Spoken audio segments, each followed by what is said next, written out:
د وم زون د بیت المال د ثبت معلوماتو او ساتنې مسول او ګډ هیئت د بلخ ولایت مرستیال والي په ګډون د یو شمېر ملکي او مسؤلینو سره ګډه ناسته ترسره کړه. په دې ناسته کې له ټولو ګډونوالو څخه وغوښتل شول چې خپلې ټولې اسلحې او نظامي وسایط د ښې ساتنې په موخه ژر تر ژره له یاد کمیسیون سره ثبت کړي.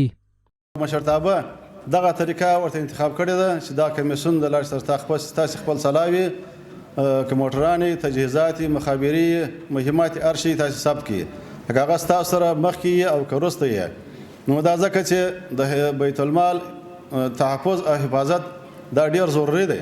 د مشرتابه عالی مقام د شفاهي حکم او د وزارت مقام د سپارښتنې پر اساس ټولو والي صاحبانو ته دنده وسپاري چې که په هر ولایت کې له هر چا سره سیمرغ وسایط یاندې لنډکوزر موټر شتون ولري نو ژر تر ژره د یادو وسایطو جدول د مشخصاتو له مخې ترتیب او د وزارت د مقام د دفتر لوی ریاست اړوند د راپور کولو ریاست ته راولېږي. همدارنګه د بلخ ولایت مقام مرستیال او یو شمېر نور وویل موږ د اطاعت په وسیله بریا خپله کړي. باید د علی قدر امیر المؤمنین د فرمان اطاعت وکړو او د بیت المال په ثبت کې پوره همکاري وکړو ترڅو ټول نظامی تجهیزات په سم ډول وساتل شي.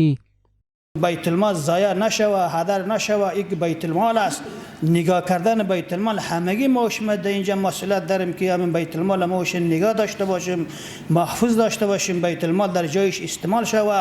دا د ټولو مسلمانانو حق دی نو دا بیا نه عفوه کیږي او د دې بخشش هم بیا څوک نشي کولی، شخصي مال نه دی.